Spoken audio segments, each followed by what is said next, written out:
जैसा बोला जा रहा है वैसा ही, अगर उस बात के विषय में आपको ठीक से समझ नहीं आया तो फिर उसी का मनन कीजिए।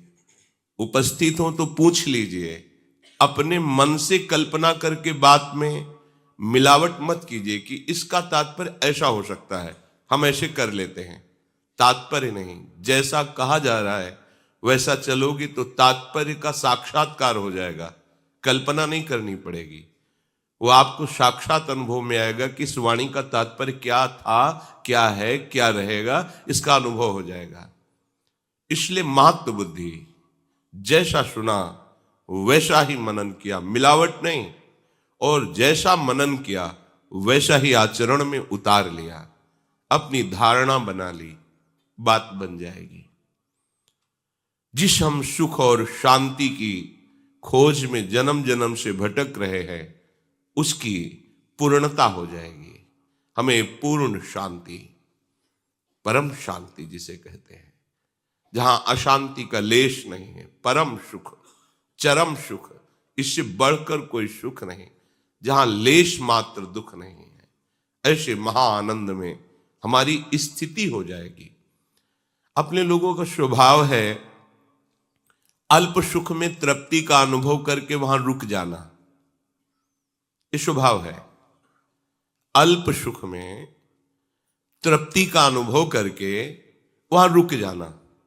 ये स्वभाव उत्तम उपासक का नहीं होता।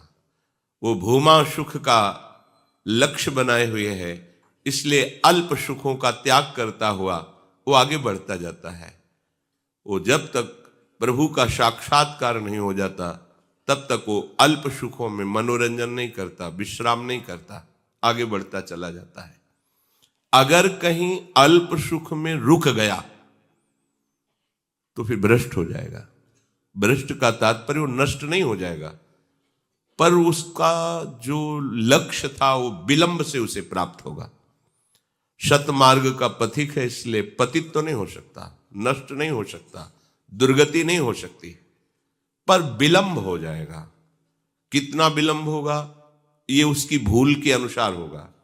कैसी उसने भूल की, किस विषय पर कितनी रुकावट हुई, कितनी आस्था बनी उस विषय पर, उतने समय के लिए उसको अपने सत मार्ग में जो शीघ्रता से पहुंचने का था वो रुक गया। पर सतमार्ग नष्ट नहीं होगा। खास बात यही सतमार्ग की है, इसमें कुछ नष्ट नहीं होता, रुक जाता है, पर्दा पड़ जाता है। बीच में जो हमारी चाहत है वो जब तक पूर्ण नहीं होगी या नष्ट नहीं होगी तब तक हम आगे नहीं बढ़ पाएंगे। जब भगवान ने कहा कि जिसका मन पूरा वश में नहीं किया हुआ है, अधकचरा है, वो योग को प्राप्त नहीं होता। यदि वही उपासक दृढ़ता पूर्वक प्रयत्न करे तो मन को वश में कर लेगा, और मन को वश में किए हुए वो योगारूढ़ कहा जाता है। परमानंद की अनुभूति का अधिकारी हो जाता है जिसने मन को वश में कर लिया। तो अर्जुन जी ने प्रश्न किया कि जैसे वायु को रोकना कठिन है, ऐसे मन को रोकना प्रभु मुझे कठिन लगता है। ये मन बड़ा परमथन स्वभाव वाला है, ये बहुत बलवान है और ये बहुत जिद्दी है, बड़ा कठिन है इसको रोक पाना, बड़ा चंचल है, अस्थिर स्वभाव वाला है। प्रभु ने कहा कि ठीक बात तुम्हारी है, ऐसा ही है, यह है, चंचल है, अस्थिर स्वभाव का है, इसका स्वभाव ही है विषयों में जाना। पर यदि हम अभ्यास करें भक्ति का दृढ़ता पूर्वक, कभी नाम जप, कभी नाम कीर्तन, कभी भक्तों के चरित्र, कभी भक्तों का सानिध्य, सत्संग सुन रहे, कभी प्रभु की रूप माधुरी का चिंतन कर रहे हैं, कभी सेवा में रत है, हमारे पास एक मिनट भी खाली नहीं है। इस अभ्यास के द्वारा मन को वश में किया जा सकता है, और जो लक्ष्य बनाया है उस अभ्यास में जो हमें विस्मृति पैदा करे, उन भोगों से, उन व्यक्तियों से, उन बातों से हमें वैराग्य धारण करना है। राग नहीं रखना है। तो अभ्यास और वैराग्य के द्वारा मन को वश में करके परमानंद की प्राप्ति होती है। फिर अर्जुन ने पूछा कि जिसका अभ्यास चल रहा है, वैराग्य से भी है, यदि वो भगवत प्राप्ति न कर पाया तो, कहीं रुक गया, किसी भी तरह से ऐसा योग भ्रष्ट हो गया, तो क्या होगा? संसार को छोड़ा और प्रभु को पाया नहीं तो उसकी क्या गति होगी? प्रभु ने सबसे पहले कहा कि उसकी दुर्गति नहीं होती। भय खत्म करो। नहीं पहुंचा, हो सकता है कहीं अरज गया, हो सकता है, उसकी दुर्गति नहीं हो सकती। पहली बात है। दूसरी बात है, जहां से उसका साधन रुका था वो पूरा सुरक्षित है। 100 तक पहुंचा है तो 99 से नहीं शुरू होगा, एक ऊपर करके ही शुरू होगा। ये भगवत मार्ग है, इसमें घाटा है ही नहीं, इसमें लाभ ही लाभ है। अब उसका जब शरीर छूटता है, जो योग भ्रष्ट है, जिसने पहले ही निश्चय कर लिया है कि संसार में सुख नहीं है और भगवत मार्ग में कदम रखकर चला, पर लड़खड़ा गया, पूर्वाभ्यास उसे कहीं गिरा दिया, कहीं फंसा दिया, भगवत प्राप्ति नहीं कर पाया, तो उसकी क्या गति होगी? तो पहली बात कि उसकी दुर्गति नहीं होगी, उसका साधन वैसे ही सुरक्षित रहेगा जितना किया है। आगे भगवान कह रहे हैं, प्राप्य पुण्य कृताम लोका नुषित्वा शाश्वती समाः शुचीनाम श्रीमताम गेहे योग भ्रष्टो भी जायते। जो उपासक योग भ्रष्ट हो गया है अपने मार्ग से, वो पहले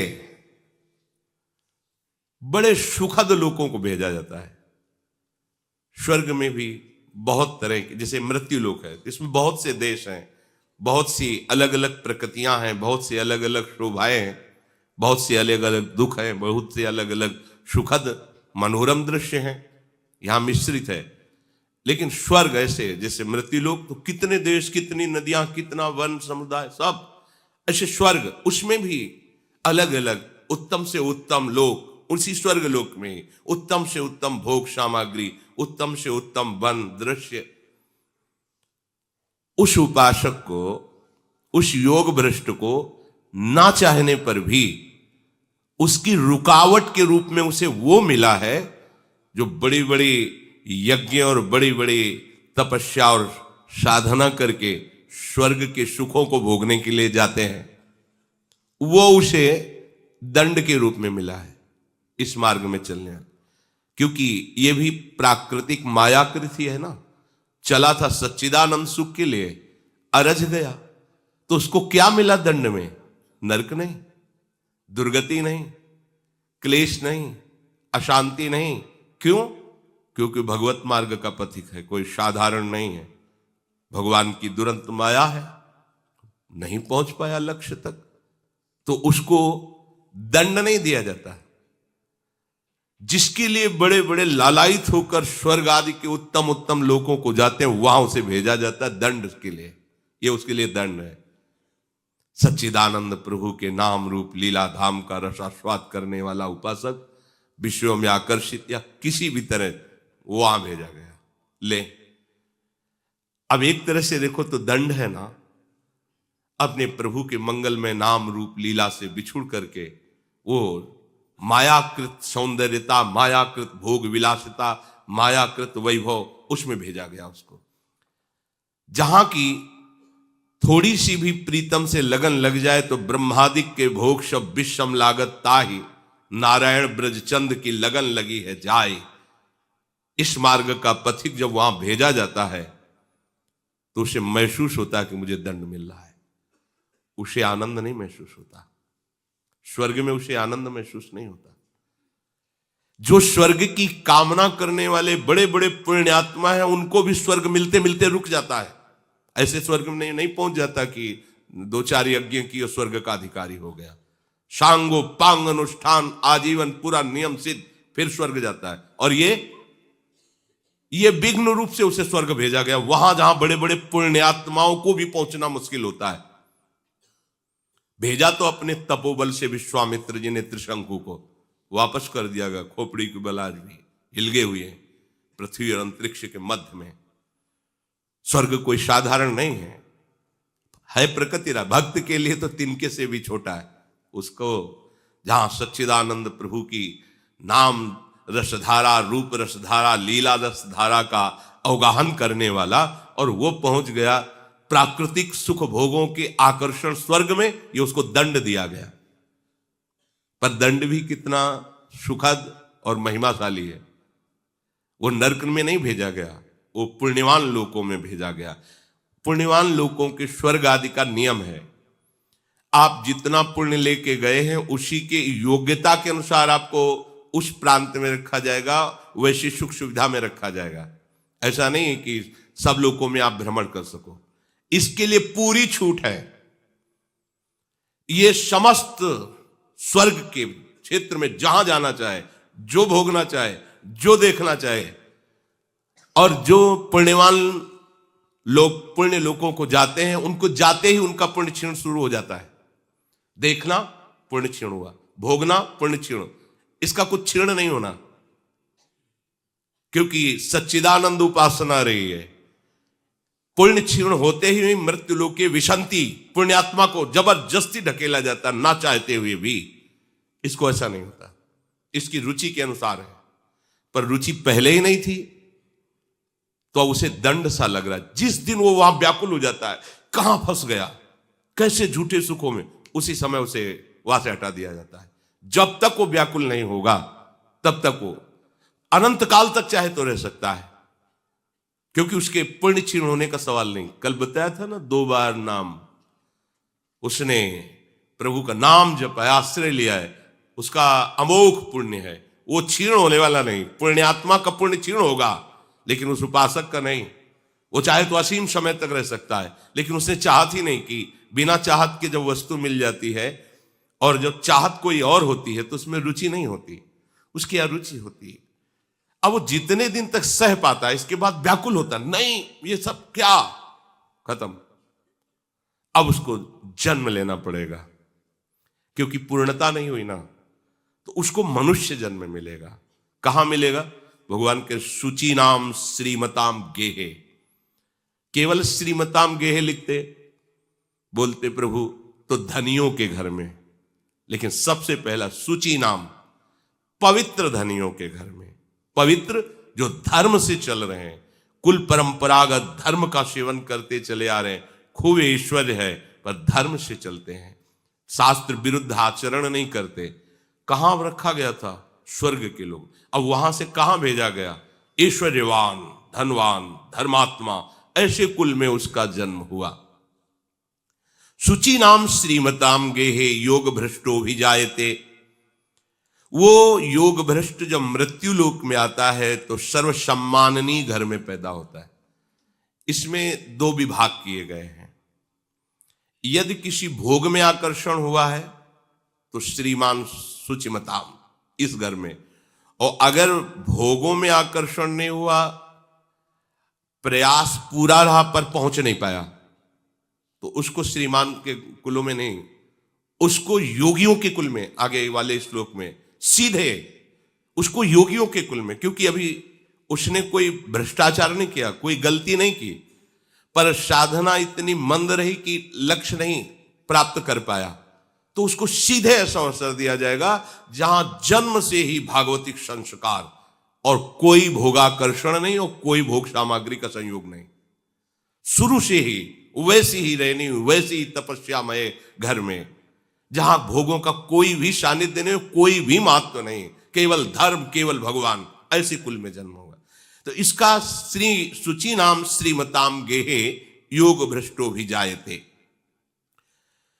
वो श्रीमान कुलों में जन्म लेता है। एक तो जब स्वर्ग के भोगों से अरुचि की तभी तो यहां आया, तो उसको सब काटने दौड़ता है। पूर्व संस्कार की साधना उस पवित्र कुल में जन्म लेने से बच्चापन से ही जागृत हो गई। उसको सब ऐसा, जैसे पूज्य श्री रघुनाथ दास गोस्वामी जी का बड़ा वैभव माता पिता का, अगर 10 कदम भी चलना है तो पालकी में, ये सब उनको ऐसा लगता था जैसे मैं जेल में रख दिया गया हूं। जब उनकी महाप्रभु की कृपा से और भक्ति बढ़ी तो सुंदर सुशील पातिव्रत धर्म धारण करने वाली ऐसी किशोरी से उनका ब्याह कराया गया। एक बार भी नहीं देखा, कहीं रुचि ही नहीं, भारी व्याकुलता अंदर। भगवत मार्ग का पथिक किसी, इसमें दो रघुनाथ दास जी, एक रघुनाथ दास जी का जो पत्नी से फिर दूसरे का ब्याह कराया जाए, फिर जगन्नाथपुरी से लौट, ये महान वैराग्यवान श्री राधा कुंड में, ये दो रघुनाथ दास जी के चरित्र अलग अलग आते हैं। उनका भी यही ऐसा, वो छोड़कर जगन्नाथ जी गए। सब भक्तों के चरित्र में देखा जाता है कि सब वैभव होते हुए भी उनका कहीं राग नहीं होता, कहीं राग नहीं होता। अवसर मिले बस भागूं अपने प्रभु की प्राप्ति के लिए। सुचि नाम श्रीमताम गेहे, सब वो सुख है जिसके लिए संसारिक मरता है। लेकिन वो उनको, ये क्या हुआ, ये पूर्व की साधन सामग्री जागृत हो रही है। भोग बुद्धि उनके अंदर आ नहीं सकती। अब देखो क्या हुआ, जो साधन जमा था उसका ब्याज बना, बीच में साधन नहीं हुआ, स्वर्ग गए वहां साधन नहीं हो सकता कि आप वहां कीर्तन कर सको, नाम जप करो, भगवत कथा सुनो, भगवत ध्यान, ये नहीं हो पाएगा। श्रीमान के घर में, पवित्र धनियों घर में जन्म लिया तो जहां से साधना छूटी थी, रुकी थी, वहां से अब सीधे उन्नति। जिन्हों आकर्षण में उसकी साधना छूटी थी, साधन का वो ब्याज बना कि आकर्षण नष्ट हो गया, अभी कोई साधन नहीं हुआ और उसकी उससे ऊंची भूमिका हो गई। जैसे जड़ भरत जी जन्मे तो ऊंची भूमिका में ही तो जन्मे, ब्रह्मबोध संपन्न महापुरुष के रूप में, उन्हें कोई साधना थोड़ी करनी पड़ी। अब वो वहां अरुचि पूर्वक जितने दिन रह पाएगा, अरुचि पूर्वक, ना माता पिता से, ना भोग संपत्ति से, ना सुख सुविधा, सब उसे काटने दौड़ती हैं। और जहां अवसर मिलेगा तो पूर्व साधन उसको जागृत करके भगा देगा। अब वो एकांत में जो त्रुटि हुई थी दोबारा कभी उसकी कोई गुंजाइश नहीं, उसको प्रयास नहीं करना पड़ेगा। वो साधन सामग्री भस्म कर दिया उस आसक्ति को, अब वो निरासक्त होकर इसी जन्म में भगवत साक्षात्कार करके मुक्त हो गया। दूसरा, अथवा योगिना में वो कुले भवति धीमताम एतद्धि दुर्लभतरम लोके जन्म यदि दृशम। पहला तो बताया सुचि नाम श्रीमताम गेहे योग भ्रष्टो भी जाए थे, और अथवा शब्द लगा के, एक तो ये हुए जो विषय आकर्षण हो गया था, तो इतना भारी विषय, देखो मालिक का शरणागत है, देख क्या विषय चाहता है, ए देख सारे स्वर्ग के सुख तेरे पास, सारे विश्व के सुख तेरे पास, क्या अब क्या करे। जिनके लिए आकर्षित हुआ उन्हीं को भस्म कर दिया साधन ने, अब अरुचि हो गई, कुछ ना स्वर्ग अच्छा लगा ना श्रीमताम गेह अच्छा लगा, आगे बढ़ गया। ये प्रभु के भजन का प्रभाव देखो। दूसरा, अथवा वो जो योग भ्रष्ट उसे ज्ञानवान भक्तिवान योगी कुल में जन्म होता है, पूर्ण साधन संपत्ति से संपन्न, श्रीमताम नहीं, साधन भागवतिक साधन संपन्न। ये इस प्रकार का जन्म निसंदेह बहुत ही दुर्लभ है, भगवान कह रहे हैं ऐसा जन्म निसंदेह बहुत ही दुर्लभ है। साधन करते समय कोई न कोई वासना पूर्व संस्कार के अनुसार आती है। अगर आप जितनी वासना का आदर करेंगे उतनी उपासना बाधित होती रहेगी। जब हम लक्ष्य में चले हैं तो जरूर हमें विजय मिलेगी, पर हम किसी वासना का आदर न करें। अगर वासना का आदर करेंगे तो फिर समय बड़ा बर्बाद करेगी वो वासना। देखो विभीषण जी को कभी प्रभु से प्रगट में भी दूर नहीं होना पड़ता। अगर उन्होंने चलते समय वासना न रख ली होती कि आज तू लंकाधिपति बन करके मुझे लात मारा है ठीक बात कहने पर, इसी सिंहासन पर एक दिन मैं भगवान के बल पर बैठूंगा, तेरा नाश कराऊंगा, ऐसा ही हुआ। जाते ही भगवान ने लंकाधिपति लंकेश कह के संबोधन किया और समुद्र से मंगा के। विभीषण जी कह रहे कि प्रभु अब तो आपके श्री चरणों की अविरल भक्ति मिलेगी, वो भी, पर पहले ये भगवान का स्वभाव है, तुमने वासना की, पहले उसे भोगो। जाओ, इतने समय तक राज्य का शासन तुम करोगे और मेरे भक्ति भी तुम्हारे हृदय में रहेगी। विभीषण जी कहते हैं हाँ, उर कछु प्रथम वासना रही, पर प्रभु अब तो नहीं है ना, अब तो आपके चरणों को देख के बह गई। प्रभु कहते नहीं, जब उपासक चलता है जिस वासना को लेके, पहले हम उसकी पूर्ति करते हैं। भक्ति तो मिलेगी ही, तुम भक्त तो रहोगे ही, हमारी सानिध्य का तुम्हें अनुभव होगा, पर प्रगट में नहीं। लंकाधिपति बनो। तो साधन में रुचि और वासना का आदर, ये अपने लोगों के अंदर बना रहता है। ऐसा नहीं कि रुचि है तो फिर चलेगा ही कैसे, साधन में रुचि भी है, पर वासना का हम निरादर नहीं कर पाते, वासना का आदर करते हैं, अर्थात अंदर छुपाते हैं उसे, कोई जान न जाए, और हम अपने मनोरंजन के लिए उस वासना का प्रयोग करते हैं। वो वासना अंदर ही अंदर हमको प्रभु से विमुख करने वाली स्थिति पैदा करती रहती है, हम समझ नहीं पाते। वो उतने क्षण, उतने मिनट अपना अधिकार कर लिया और बाद में बार बार उसी का चिंतन, बार बार कभी नहीं करना, नहीं स्वीकार करना, नहीं भोगना, नहीं देखना, और कभी हाँ ठीक तो है, अब बहुत लंबा सफर है, चलो थोड़ा खा लेते हैं, देख लेते हैं, सूंघ लेते हैं, भोग लेते हैं, ये चलता रहता है। इसलिए इसी जन्म में भगवत प्राप्ति करने के लिए प्रभु का बल लेकर कम से कम वासना का आदर तो मत कीजिए। समझिए, हम ये नहीं कह रहे कि आप निर्वासनिक हो जाइए, अभ्यास भगवत कृपा से होगा निर्वासनिक, पर आदर तो मत कीजिए। अगर गंदी वस्तु है तो उसे गंदी तो मानिए, जो बुरा करने वाली वृत्ति है उसे बुरा करने वाली तो मानिए। कम से कम आप उसको बुराई नहीं मान रहे, आप उसे सुखपूर्वक स्वीकार कर, ये बड़ी बात। कम से कम गलत को गलत तो मानिए। आप नहीं छोड़ पा रहे हैं, ये आपकी कमी है, पर गलत को गलत तो मान रहे हैं। पर समस्या ये कि हम गलत को गलत नहीं मान रहे, हम उसको एक सुख बुद्धि से, गुण बुद्धि से, अपना हित मान करके कि थोड़ा तो सुख मिलता है ना, उसको हम छुपा के रखते हैं, आदर देते हैं। यही आगे चलकर हमारी भगवत प्राप्ति में बाधा पहुंचा देती है। भोगों में वासना सर्वथा नहीं जब तक मिटती तो उसे विचलित या योग भ्रष्ट ही कहा जाता है। ध्यान दीजिए, फिर वो उन्हीं वासनाओं के कारण स्वर्ग जाएगा। बहुतायत, जिस एक वासना में तुम फिसलोगे तो बहुतायत समुद्र है, वो मायाधीश है, ले भोग, कितना भोगेगा, क्या क्या भोगेगा। वर्षों भोग करके वहां से फिर अरुचि पैदा हुई, श्रीमान के कुलों में जन्म लेता है। और दूसरा, भीतर वासना है पर अनादर करता है। ध्यान दीजिए, ये दूसरे का है। पहले का तो वासना है पर वो अनादर नहीं कर पाया, दूसरा वासना है पर अनादर करता है, प्रतिपल असंतुष्ट है। ये कैसे कैसे दूर हो, कैसे दूर हो, साधन में लगा है और उसका विरोध है, आदर नहीं है। अब समय उसके पास ज्यादा था नहीं जीवन का, और लड़कर विजय प्राप्त नहीं कर पाया, शरीर छूट गया। समझी, वो कोई साधारण नहीं है। पहला भी साधारण नहीं है, उसकी देख लो क्या गति है। लेकिन दूसरा, तभी भगवान ने कहा निसंदेह है ये बहुत दुर्लभ जन्म होगा, बहुत दुर्लभ।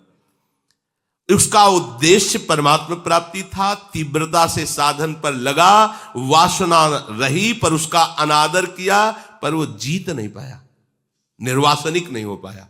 बात इतनी केवल।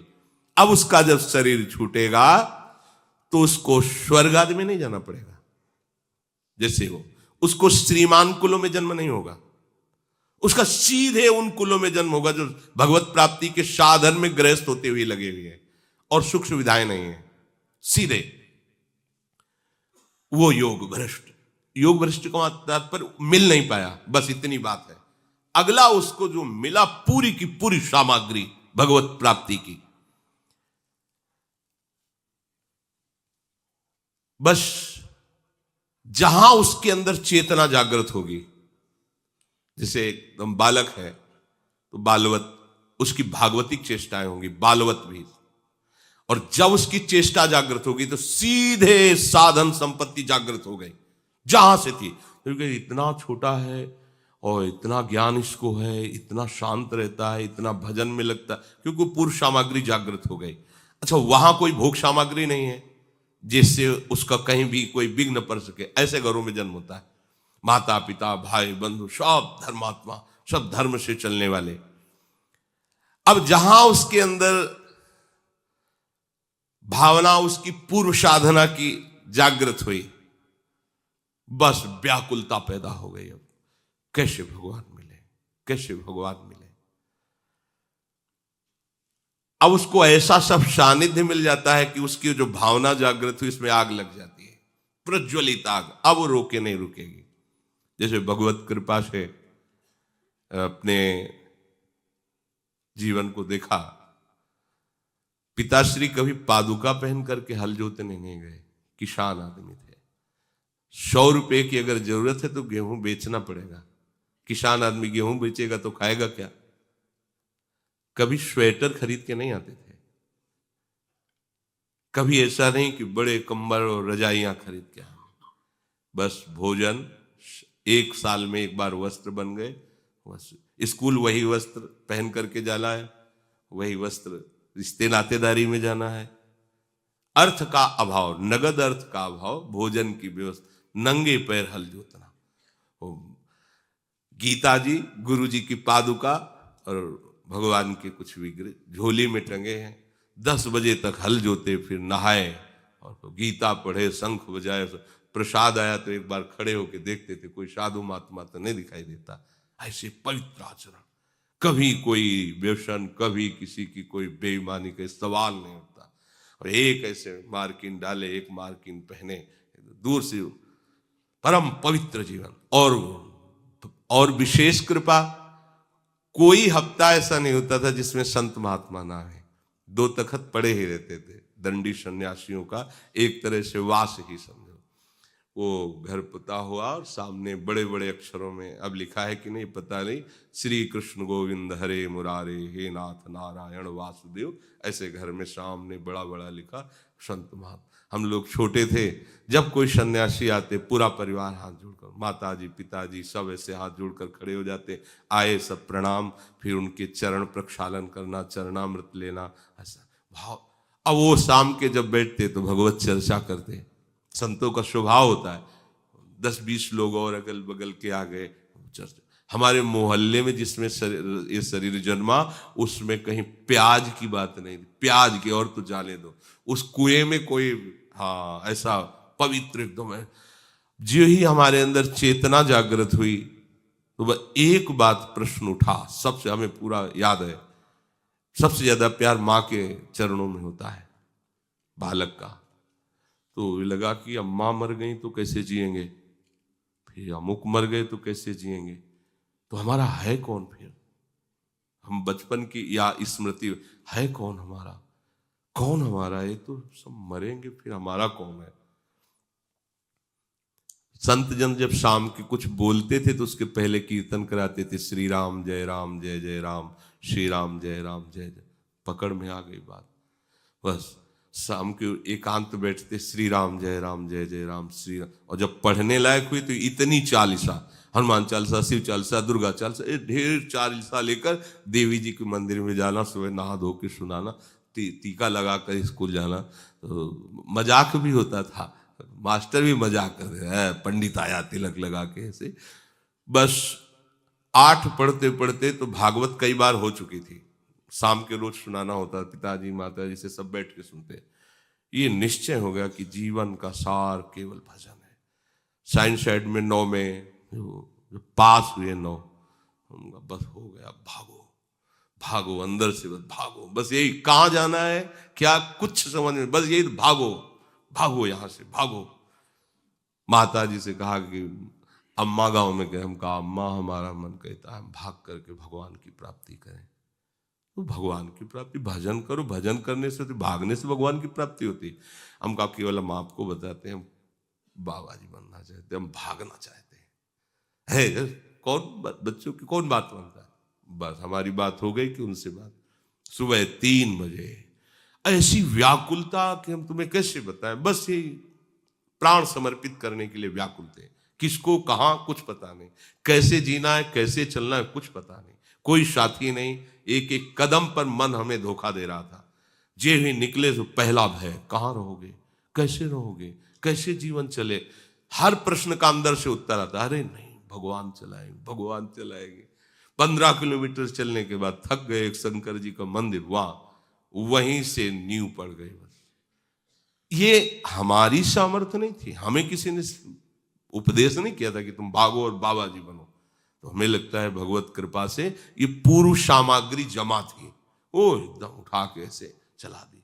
ना कहीं जो हमें तपस्या के लिए आवश्यक था वो घर में ही हमारा हो रहा था, क्योंकि वहां विषय सेवन, विषयों की सुविधा, पूरे एरिया में बिजली नहीं थी, तो वहां पंखा बिजली तो सवाल नहीं, शौच बाहर जाओ, और सब वो मतलब जैसे देहात, कोई ऐसी सुविधाएं नहीं। तो जो तपस्या के लिए आवश्यक था वो तो जन्म से, बाल्यावस्था में ही 4 बजे पूरे सब जग जाने चाहिए, पूरे घर के, हाँ सब, जिनका यज्ञोपवीत हो गया, गायत्री जप, संध्या, और अपने अपने कार्य में सब कोई अपने सुविधा, दिनचर्याएं जो जिनकी, जैसे 4 बजे के बाद कोई शैया पे नहीं सो सकता।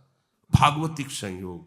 और देखो उसी का प्रभाव, बाबा सन्यासी रहे, पिता सन्यासी रहे, इस शरीर को भगवत मार्ग में मिला, बड़े भ्राता का पुत्र भगवत मार्ग, और भी सब क्या हुआ, वो कुल उसमें परमाणु हुई ऐसे कि भक्ति के संस्कार आगे बढ़ते।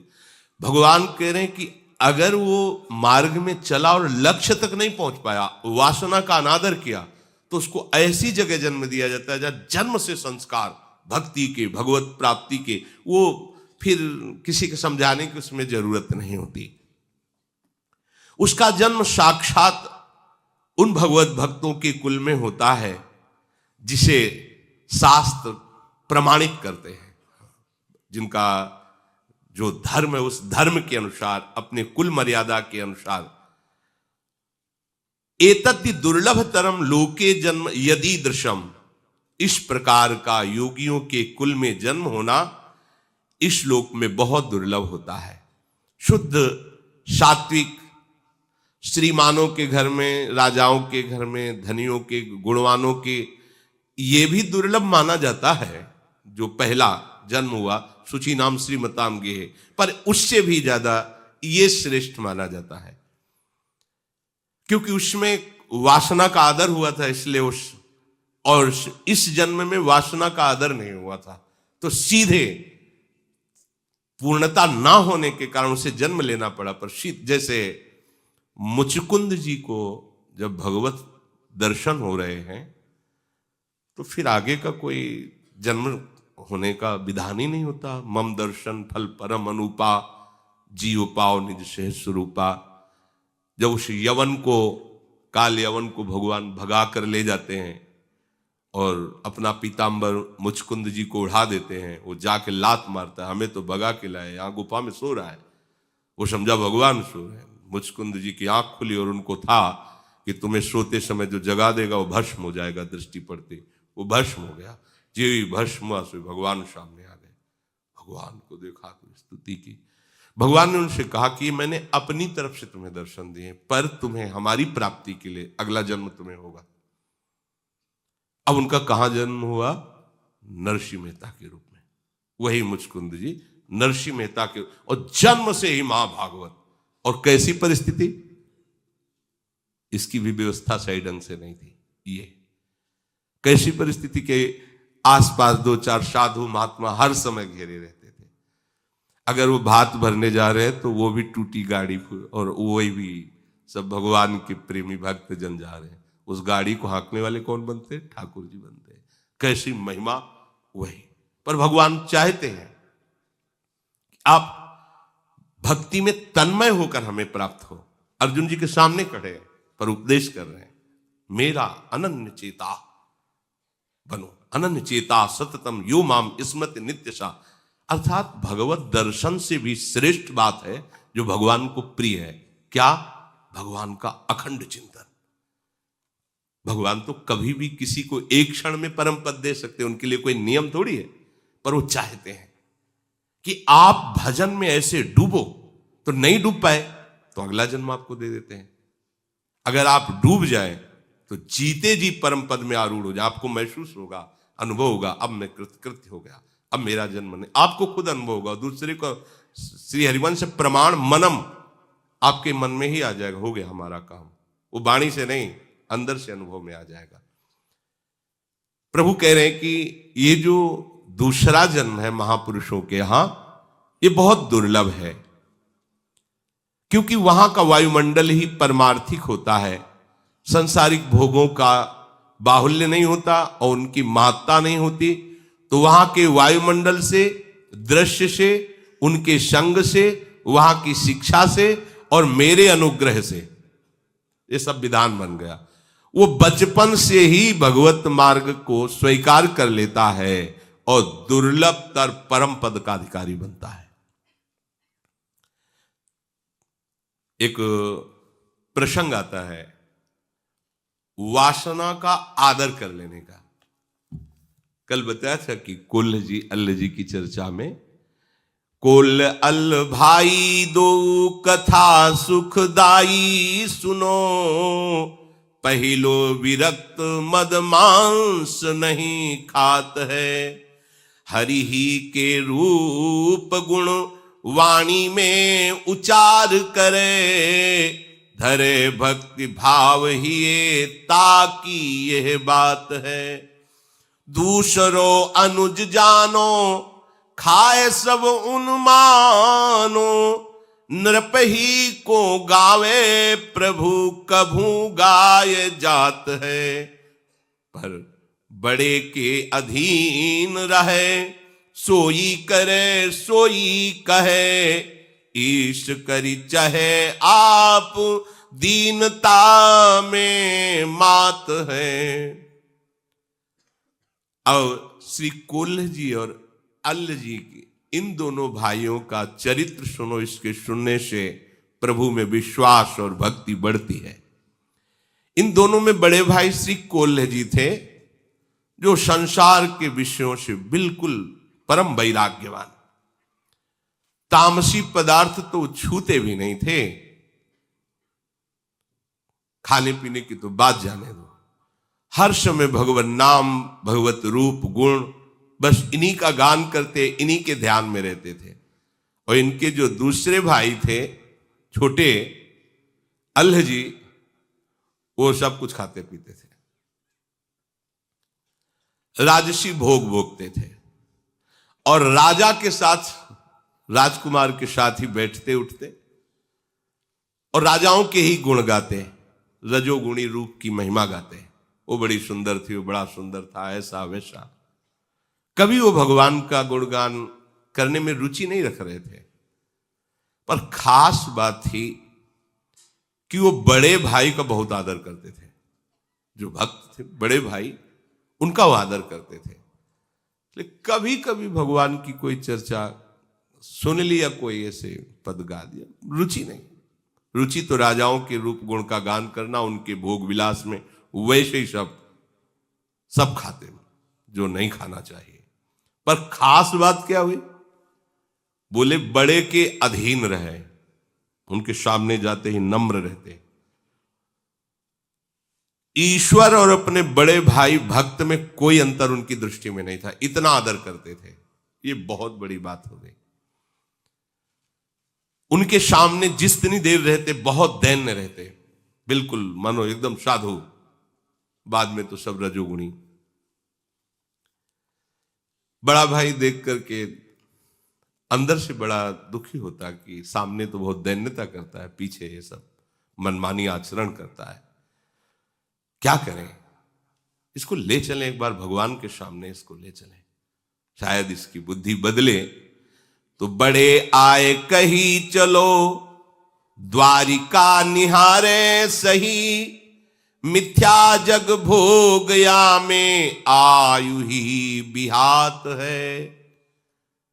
भाई हमारी एक बात मान लो तुम, चलो द्वारिकाधीश के दर्शन करने चलते हैं। ये जो तुम राजकुमार के साथ रहकर सब भोग विलास करते हो, बिल्कुल बेकार तुम्हारा जीवन जा रहा है। मेरी बात मान लो। तो आज्ञा के अधीन चलो, आए पुरलीन भये, नए चोज मंदिर में सुनो कान बात है। कोल्ह ने सुनाए सब जे जे नाना छंद गाए, पाछे अल दोई चारि कहे सकुचात हैं। भर्यो ही हुकारो प्रभु, कही माला गरे डारो, ल्याए पहिरावे कहो मेरो बड़ो भ्रात है। चलो द्वारिकापुरी, द्वारिकाधीश के दर्शन करो, उनको साष्टांग प्रणाम करो, तुम्हारा मंगल होगा। क्योंकि श्री कृष्ण को एक बार साष्टांग प्रणाम करने वाले का जो सौभाग्य उदय होता है, वो बड़े बड़े यज्ञों के करने वाले का भी नहीं होता। एकोपि कृष्ण कृतः प्रणामो, दशाश्वमेधा भृतेन तुल्या, दशाश्वमेधी पुनरेपि जन्मो, कृष्ण प्रणामी न पुनर्भवाए। एक बार श्री कृष्ण को दैन्य भाव से साष्टांग दंडवत करने वाले का कैसा लाभ होता है? बोले 10 अश्वमेध यज्ञ, अश्वमेध यज्ञ 10 अश्वमेध यज्ञ के अवृत स्नान का अर्थात पूर्णता का उसे फल मिलता है। पर 10 अश्वमेध यज्ञ और श्री कृष्ण के प्रणाम करने वाले का अंतर यह रहेगा कि 10 अश्वमेध यज्ञ करने वाला स्वर्ग आदि लोकों को भोग कर मृत्यु लोक आएगा, और कृष्ण प्रणामी न पुनर्भवाए। चलो प्रभु श्री कृष्ण द्वारिकाधीश के चरणों में साष्टांग प्रणाम करो चल करके। अल्ल जी तो कोल्ह जी को ईश्वर की तरह मानते थे, जो आज्ञा उनके साथ चल दीजिए। द्वारिकापुरी पहुंचे, प्रभु के सामने, द्वारिकाधीश के सामने एक विलक्षण घटना घटी, जिसे कान लगाकर सुनिए। क्यों कह रहे कान लगाकर? क्योंकि इससे तुम्हारा विश्वास बढ़ जाएगा, इससे तुम्हारी भक्ति बढ़ेगी, तुम्हें समझ में आएगा कि हमारे प्रभु की भक्ति कितनी सामर्थ्यशाली है। कोल्ह जी ने भगवान को प्रसन्न करने के लिए पद, ऐसा करना भी चाहिए। जब अपने ठाकुर के दर्शन करने जाए तो कोई पद उनकी महिमा से भरा हुआ, अगर वहां वातावरण भी देखे, मानो जैसे श्री जी के सामने, राधा वल्लभ जी के सामने समाज हो रही, तो चुपचाप सुनो, बोलने की जरूरत नहीं। ऐसा अवसर है कि आप गा सकते हैं, तो कोई पद सुना सकते हैं। देखो माई सुंदरता की सीमा, जो आचार्य महापुरुषों ने गाए हैं। कोल्ह जी ने सुंदर पद प्रभु को सुनाया। अल्ल जी हाथ जोड़े चुपचाप खड़े हुए हैं। भगवान को जो बहुत प्रिय बात है वो ये है कि भक्त चरण धरि भाव तरत भवसिंधु अगाध। अगर भक्तों के चरणों में भाव आ जाए तो तरने में देर नहीं लगती है, और भक्त के चरणों में भाव रखने वाला दैन्य होता है। ये दो विशेष लक्षण अल्लाह जी में है, जो यद्यप कुमार्गामी आचरण कर रहे हैं, पर ये दो बात है। भक्त भाई को भगवान के समान मानते हैं और अपने को बहुत नीच मानते हैं। मैं बहुत नीच हूं, इसलिए दैन्य है। श्री कोल्ह जी ने पद सुनाया। द्वारिका के नाथ, सब नाथन के नाथ प्रभु, देवन के दिव्य देव संकट सहाय हैं। ब्रह्मा शिव देव दैत्य दानो अरु मानवादि, सब ही के रचैया और सब में समाये हैं। कारज के कारण ओ तत्वन के तत्व आप, माया के अधीश ईश अलख लखाए हैं। महिमा महान गावें वेद और पुराण, कुल पार नहीं पावे हारी शीश को नवावे हैं। द्वारिकाधीश को पद सुनाने के बाद कहा, भाई तो भी तो बहुत बढ़िया गायक है, राजाओं की सभा में गाता है, देख सुना द्वारिकाधीश को। वो सुख चाहते हम कैसे सुनाए, हमारे अंदर तो भक्ति ही नहीं है, जिससे प्रभु प्रसन्न होते हैं वो बात ही हमने नहीं, हम जब कह रहे हैं तो सुनाओ ना। तो उन्होंने प्रभु की ब्रज लीला संबंधी पद सुनाए। बड़ा सुंदर उनका स्वर था, क्योंकि राजाओं की सभा में तो सब रजोगुणी काम था। द्वारिकाधीश के सामने बड़े भ्राता भक्त की आज्ञा हुई तो गाय, गलीन में गोकुल की गासी गासी गोपीन को, गोरस ओ गोरस को दान ले सिहायो है। सगरियल बेलीन को नवल नबेलीन को, गाय के गवायो अरु नाच के नचायो है।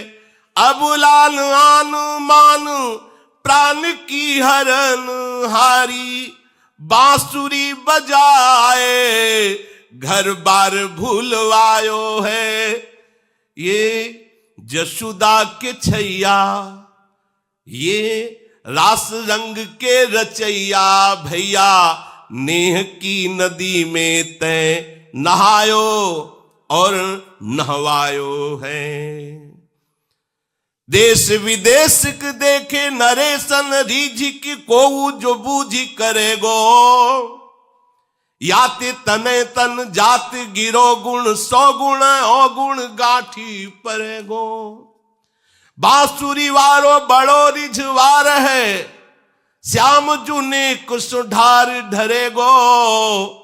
ये लाड़ी लो छैल छबीलो अहीर को, पीर हमारे ही की हरेगो। वाह वाह वाह, द्वारिकाधीश बोल पड़े, वाह वाह। सब आश्चर्यचकित हो गए प्रभु के श्री विग्रह से।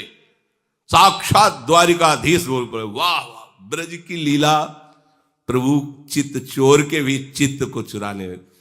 महामहिम श्री जगन्नाथ जी का जो आप रूप देख रहे हैं, ब्रज लीला श्रवण का परिणाम है। प्रेम विकल विह्वल स्वरूप जो जगन्नाथ जी का है, ये ब्रज लीला महाप्रेम स्वरूप है। प्रभु ने हुंकार भरी, वाह। कोल्ह जी ने गाया, द्वारिका के नाथ हो सब महिमा। जब अल्लाह जी ने गाया, पूरा मंदिर आश्चर्यचकित हो गया कि वाह वाह वाह। पहला आश्चर्य तो कि आज तक कभी कोल्ह जी के सामने कोई भागवतिक चमत्कार नहीं प्रकट हुआ था। अल्लाह जी कभी दर्शन करने नहीं आए थे, वही उपद्रव रजोगुणी। पर आज दर्शन करने आए, भगवान ने वाह वाह कह दिया। पहले ही चुभा, एको बार हम इतना आए, रोज आए, दर्शन किए, गाए, कभी वाह वाह नहीं। हम तो जानते हैं ना, आप भी जानते हो कि शराब वो सब वाह वाह वाह। चलो ठीक, थोड़ी तसल्ली। अब दूसरा प्रोग्राम, माला और प्रसाद। जाओ, जो अंग शेवी उनसे पहनाओ जाके अल्लाह जी को। नजदीक गए, अल्लाह जी किसका नाम? जी, ये माला दो। नहीं नहीं, हमें नहीं दी होगी, मैं तो नीचा आदमी हूं, गंदा आचरण करता हूं, ये मेरे भाई को दी होगी। ये जन्म से भगवत भक्ति में लगे हैं, प्रभु के इन्हीं के चरणों के हम आश्रित हैं, इनको दे। नहीं नहीं, भगवान ने नाम लेकर कहा अल्लाह जी को देना। अल्लाह जी तुम्हारा नाम? हाँ, माला पहना दी, प्रसाद।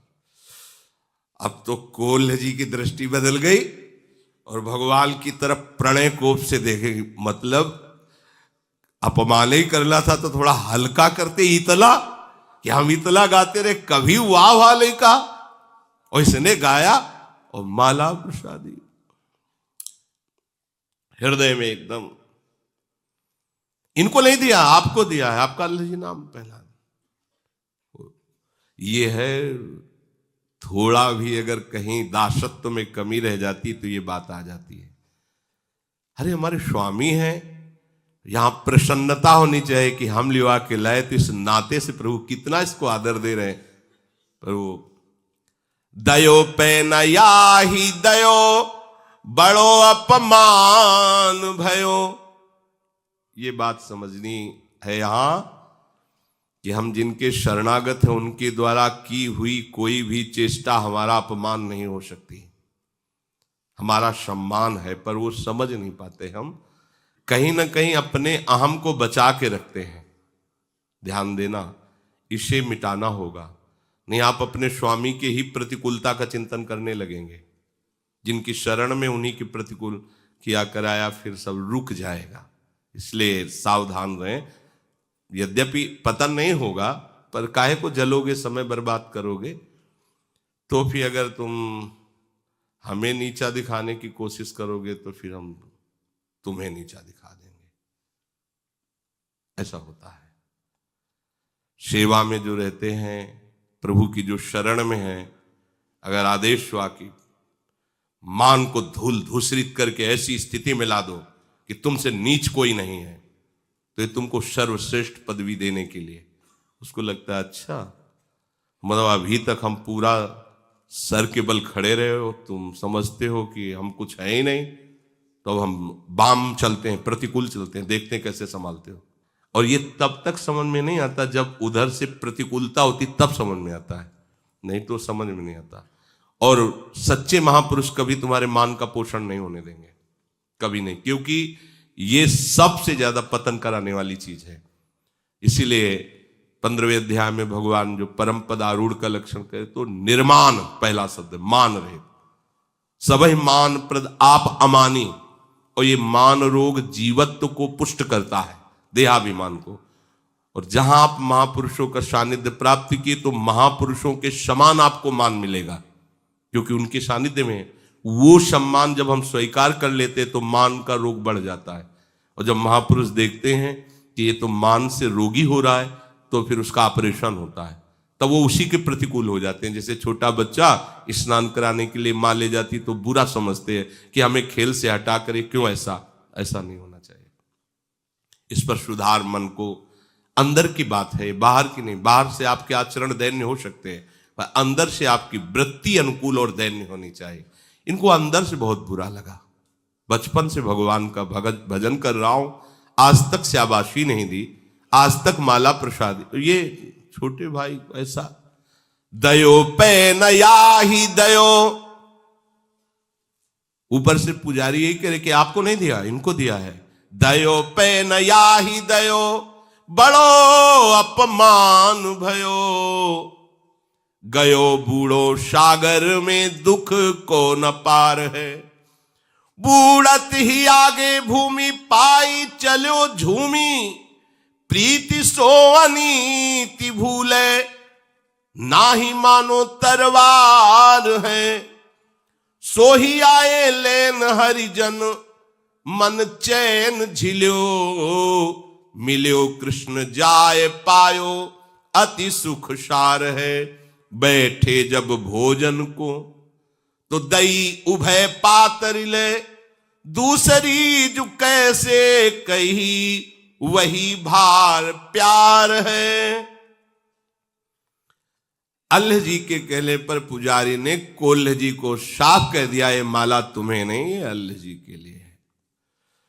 कोल्ह जी को लगा बहुत बड़ा अपमान भगवान ने कर दिया। बस ये बात समझो, भगवान मंगल भवन है, भगवान से सम्मान चाहते हो, उनकी हर चेष्टा मंगल स्वरूप है। ये रहता है, पक्का रहता है। और ये बहुत बुरा रोग है, बड़े बड़ों के अंदर रहता है। भाई रात दिन हम सेवा में रहते, थोड़ा तो सभा में बोलो कि हम तुम्हारे जिलाए जी रहे हैं, तुम्हारे पोसे पुर, वो चाहता है। भाई ये है ना, पूरा हमारा जितना कुछ इन्हीं से चल रहा है। नहीं नहीं, हम तो आपके इशारे से चल, पर अंदर जो फुलरा चढ़ा वो गिराएगा तुम्हें, ये पक्का।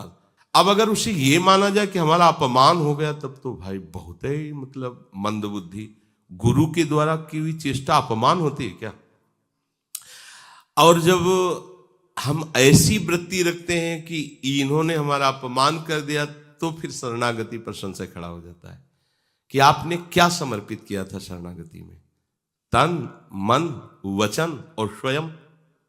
तो अपमान किसका हो रहा है? उनका समर्पित तन, उनका समर्पित मन, उनका प्राण, उनका सब कुछ। तो वो अगर आपको ऐसा ही लग रहा, तो अपने आप का अपने आप से अपमान करने तुम्हें परेशानी क्या है? अगर आपको ऐसा भास भी हो रहा है कि हमारा अपमान हो रहा है, तो तुम्हारा है क्या, तुम बचे क्या? कम से कम इतना ही सोच लो। तो उनको लगा कि भगवान ने बहुत बड़ा हमारा अपमान पूरी इस द्वारिका के मंदिर में सभा में कर दिया। अब तो जीना जिसके लिए हम भक्ति करते थे उसी ने अपमान। कैसी देखो लीला कैसी विचित्र होती है। कोल्ह जी ने अपना अपमान समझ करके आत्महत्या करना उचित समझा।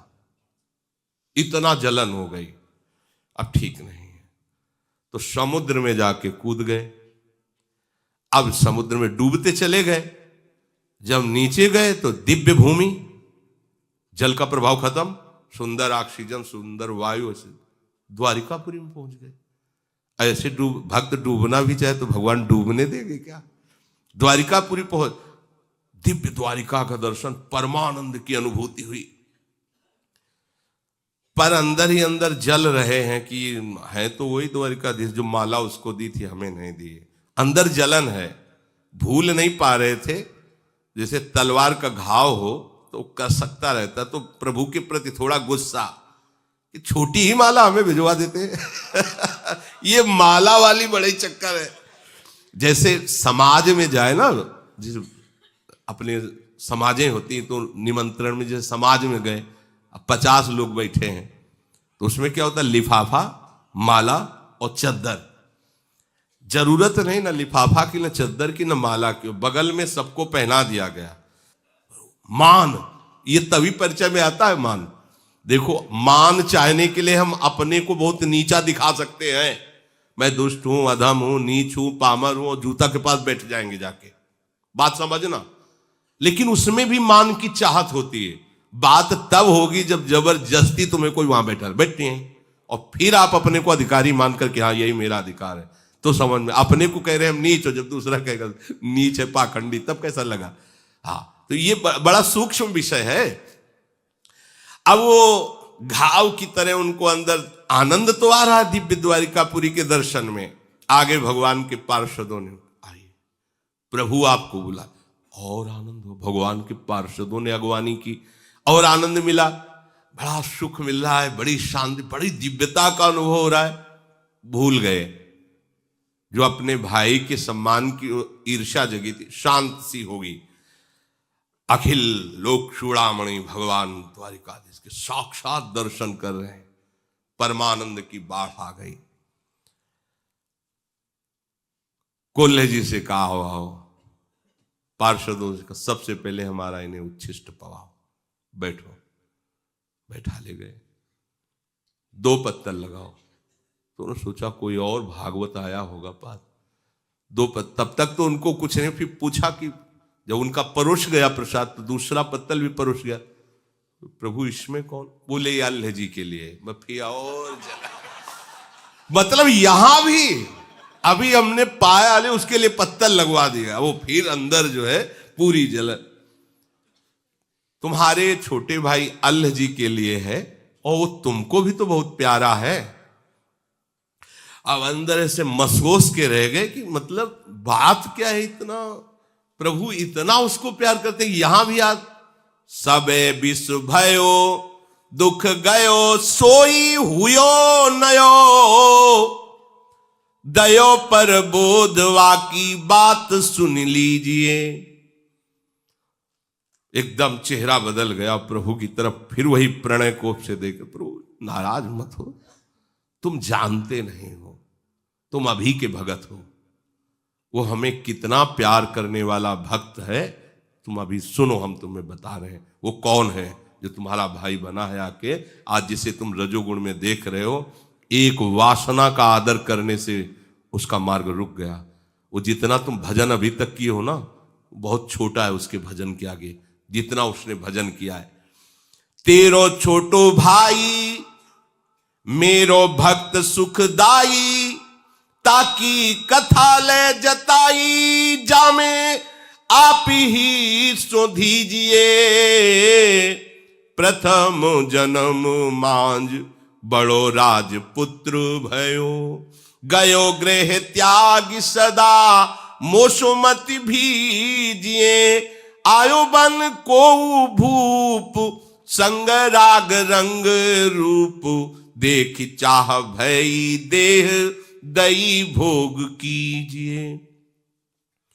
कोल्ह जी से कहा कि तुम अपने भाई की बात जान जाओगे तो कभी ऐसे ईर्ष्या उससे नहीं करोगे, तुम उसकी बराबरी कर ही नहीं सकते। जानते हो, बड़ा प्रिय मेरा भक्त है वो पूर्व जन्म में राजपुत्र था और उसने बचपन से राजपुत्र राजकुमार होते हुए सब भोगों का त्याग करके बैरागी हो गया।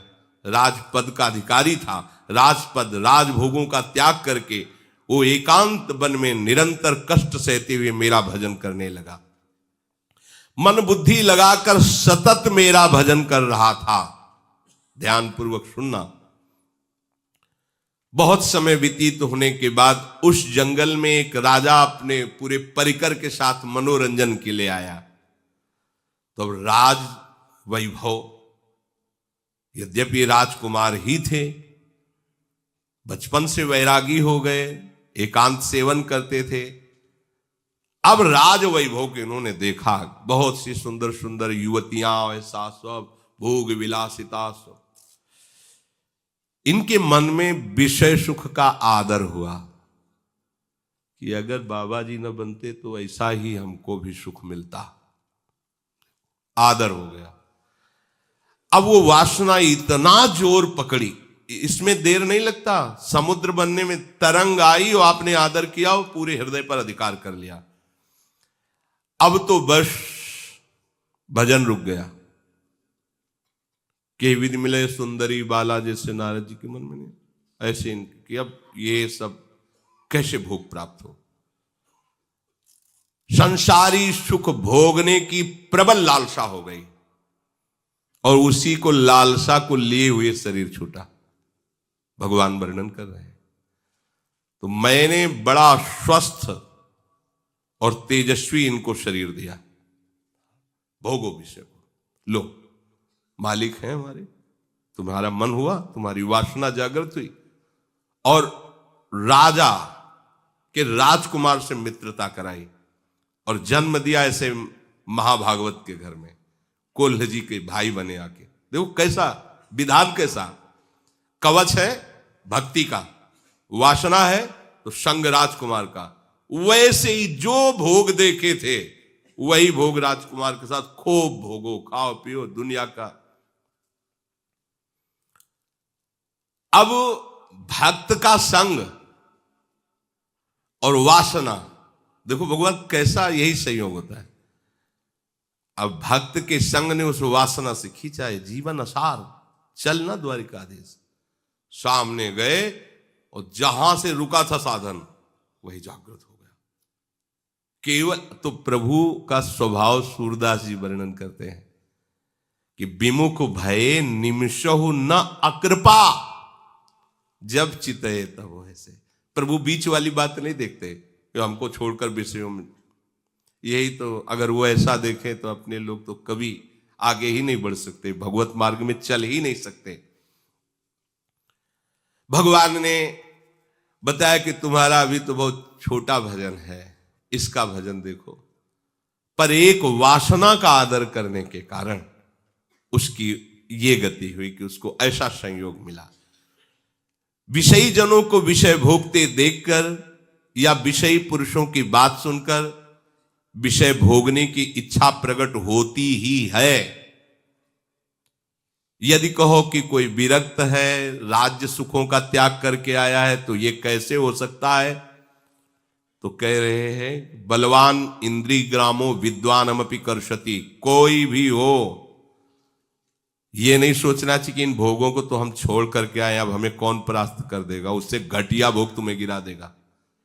ये माया है, बिल्कुल कहीं नहीं, अभिमान नहीं आना चाहिए, बहुत सावधान।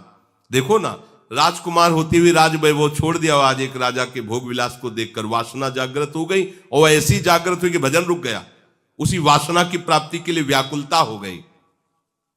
मन की गति बहुत दुष्तर है। महान त्यागी विरागी सौभरी ऋषि को मछलियों का विहार देख करके ब्याह करने की इच्छा हो गई थी। भगवान शंकर मोहिनी रूप में देखकर आसक्त हो गए। इंद्रियां बड़ी विद्वान और ज्ञानियों को भी आकर्षित करने वाली हैं, इसलिए कभी कोई अभिमान न करे। विषयी पुरुषों का संग, विषय दृश्य, विषय वार्ता, ये कोई कैसा भी हो पतित कर सकता है। श्वास श्वास पर नाम जप करे, वासना की बात आते ही डर जाए, हृदय में उसका कभी आदर न करे, आदर करने से ही पतित हो जाता है। श्री भगवान ने कहा वो पूर्णता में ही था, पर ये वासना केवल आ गई, इसलिए वासना का दृश्य दिखा दिया इस जन्म में, अब वो फिर पूर्ण हो गया। भजन का एक बात है कि वो बढ़ता है, जैसे भगवान का रूप बढ़ता है, भगवान की महिमा, ऐसे भजन है। वो वासना तो मिली ही, और जो भजन स्टॉक में था वो बढ़ा और सीधे भगवत प्राप्त बना दिया।